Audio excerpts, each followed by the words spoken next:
نعرفها. حاج عامر، ازاي حضرتك؟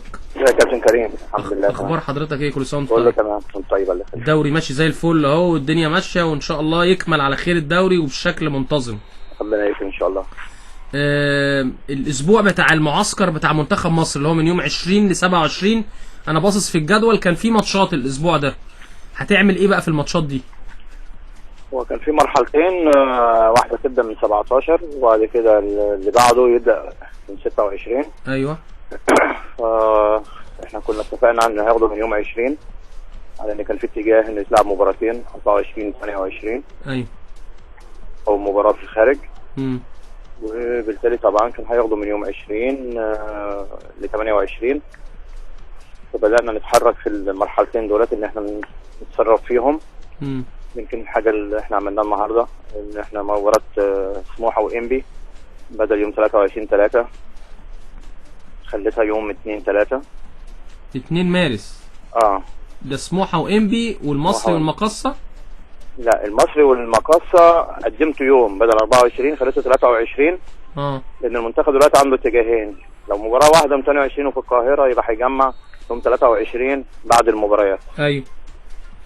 فالمصري قدمته يوم عشان كان هو هيلعب يوم 24 المباراتين في اسكندريه، فخليت سموحه وانبي، لان هو سموحه عنده اول حاجه بعد مباراه النهارده يوم 10. وانبي بعد يوم السبت ما عندوش حاجه خالص، فقط يوم 23 لانه ما عندوش مؤجلات. تمام. فحطيت المباراه دي يوم 2/3 وحركت مباراه المصري والمقصه بدل مباراه سموحه يوم 23. ايوه. علشان لو المنتخب جمع 23 يبقى المباراه كلها خلصت، يبقى في حاجه 24. ولو جمع 20 هيبقى برضه نأجل الماتشات ونرحلها. فده الاتجاهين، يعني المنتخب هيجمع 23 يا هيجمع 20. طب انت دلوقتي دول بالنسبه للماتشين دول، بقيه الماتشات بقى؟ ولسه ببدأ بقى اشتغل فيهم.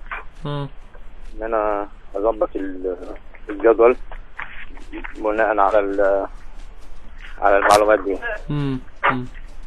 انت حضرتك وانت بتعمل الجدول ما كانش في حساباتك ان يبقى في معسكر لمنتخب مصر في شهر 3، صح؟ لا، كان في اتفاق، لان كان المعلوم لنا ان احنا شهر 6 الاجنده بتاعت شهر 6 ده هتبقى وديه. ما كانش في قرعه ولا حاجه. محدش كان متوقع ان 2019 ايوه تتعمل القرعه قبل البطوله اللي فاتت، يتم الاعلان اول مباراه على طول كده في شهر 6 بعد البطوله ب3 شهور على طول اللي انتهت. ايوه. طبعا محدش كان عنده معلومه على ان في مباراه 6. ايوه. ولما اتغيرت المعلومه طبعا الجهاز ومستر كوبر لا طبعا من اهميه ان يبقى في تجمع شهر 3، خاصه اللعيبه المصابه، فلازم يشوف البديل بالنسبه لها، بالنسبه للعيبه عندها عمليات ومده طويله هتغيب، وعايز يشوف لعيبه جديده، فبقت مهمه الاجنده بتاعت شهر 3. فبنحاول طبعا نغير بقى الامور اللي بيمشي مع الكلام ده.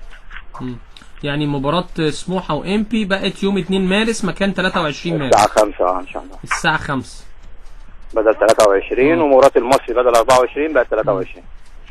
تمام. ولسه هتشتغل بقى في بقية الماتشات؟ بقية المباريات بقى ان شاء الله هبدأ اشتغل فيها.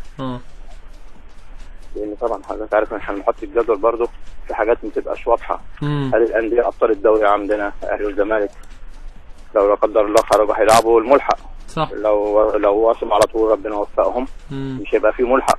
ايوه. سموحه والمصري لو خسروا هيخرجوا لا قدر الله. لو كسبوا هيلعبوا الملحق. ايوه. فانت ما تبقاش عارف عدد المؤجلات للاربع فرق دول ايه. صح.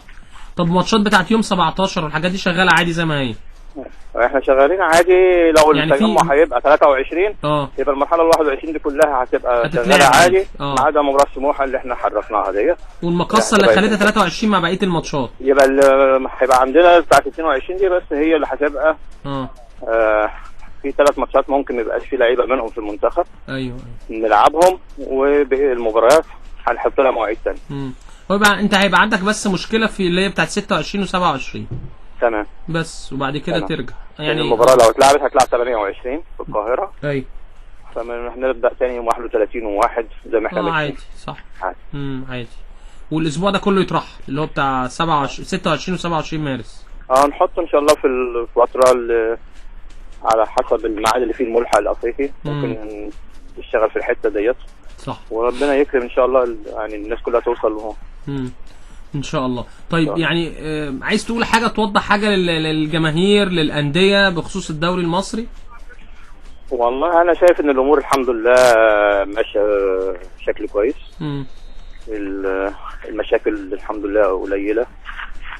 بس المشكله طبعا هي مشكلتين اللي كانت في البدايه، ماتش مباراه الشرقيه بتاعت انبي، المتواجدين تبع نادي الشرقيه عملوا سبوا الحكم، فطبعا عندنا غرامه 10000 جنيه وابطال المباراه.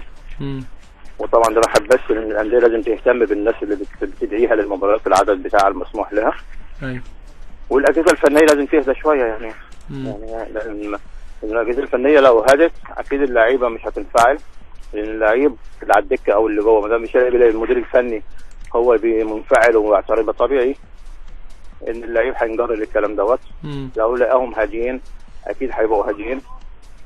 فنتمنى ان شاء الله اهم حاجه الدكه تبقى هاديه علشان الامور تمشي كويس ان شاء الله. ان شاء الله. هو كان في قرارات بايقاف يعني كابتن مؤمن سمام مباراه و5000 جنيه. 5000 جنيه هي طبعا يمكن اول واقعه للكابتن مؤمن، عشان بس ادينا له العقوبتين الوقف والغرامه، لان طبعا شاط ازازه الميه وانفعل جامد بعد قرار الحكم. والراجل يعني من اخلاقه وسلوكه طبعا طلع يعتذر بعد المباراه على طول.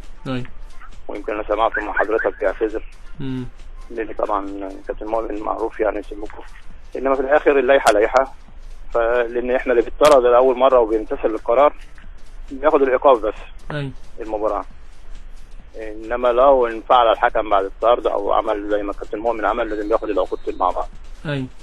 والكابتن ايمن عبد العزيز برضه كان دخل الملعب مباراه الداخليه، دخل الملعب واعترض، فطبعا اخذ العقوبتين برضه. يعني طبعا اللائحه تمنع اي حد يخش الملعب سواء للتهنئه او التهدئه او الاعتراض. طيب تمام. انا بشكرك حاج عامر حسين، واتمنى لحضرتك التوفيق ان شاء الله. ويعني ان شاء الله مسابقه الدوري ماشيه بنجاح وتكمل بشكل رائع كده باذن الله. بشكرك على مجهودك الكبير. شاكر جدا. الله يخليك يا حاج عامر، بشكرك شكرا جزيلا. طيب خلينا نروح كمان للاستاذ عدنان حلبيه، عضو مجلس اداره النادي المصري، وعايز اساله في شويه حاجات كده. لان انا من